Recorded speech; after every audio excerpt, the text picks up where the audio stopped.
since you have this intuition and people around you want to justify why you are doing it and you have no logical answer to it. See, if you just do what you feel is right, and right now, Meher, your intuition is still not very dependable. People start developing these things for everything. When their logic fails, they will think that, you want to do something, you don't know how to do it. You're not sure whether to do it or not do it. Then the simple solution they're taking is, okay, this finger is this finger is this, yes, no.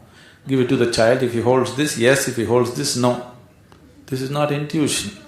No, I will come to you, I'm going more basic. The answer is not just about you, I'm just using it. Now, this is just that your logic has become, incapable, it's collapsed, unable to come to your logical decision. So, you are succumbing to this simple way. If some child holds your hand like this or like this, yes or no. Anyway, when there are two options, 50% of the time you could be right. Yes?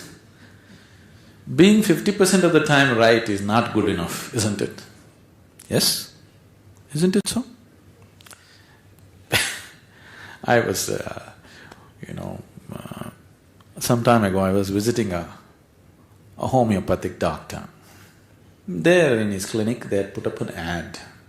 Some homeopathic medicine which will work for all kinds of snake bites. You're living in Bombay, probably it's not an issue for you. Where I come from, snakes are everywhere on a daily basis.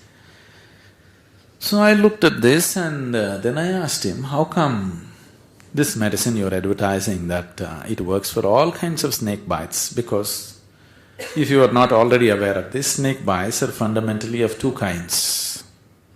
One type of venom attacks your cardiovascular system, another kind of venom attacks your nervous system. They're two completely different kind of chemicals and it works upon your system in a different way. Generally for both you have different types of antidotes, but for everything this particular medicine is supposed to work, how is that possible? So the doctor said, see in India, 90% of the Indian snakes are non-poisonous. So 90% of the time it works. So, that's not good enough, isn't it? It's the remaining 10% which is crucial, isn't it so?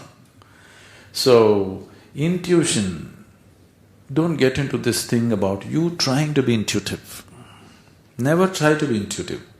Logic is dependable, isn't it? There are moments when there is certain clarity which has no logical explanation. At that time, it's okay, but you never try to be intuitive. If you try to be intuitive, your logical mind will become deceptive and come to all kinds of stupid decisions. You'll get suddenly guidance, voices from the heaven, all kinds of voices people are hearing. Logic is dependable, go by it, at least you won't make a fool of yourself. There are moments when there is simple clarity, for which there is no confusion, it's 100% clear, then you go ahead.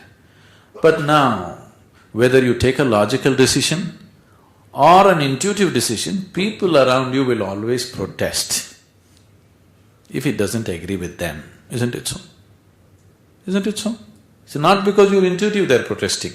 If you take a logical decision also they protest, if you take an intuitive decision also they protest if it's not in line with what they want. So that's a consequence that everybody has to face no matter what kind of decision you take, isn't it? That's something we must learn to handle, the social situation.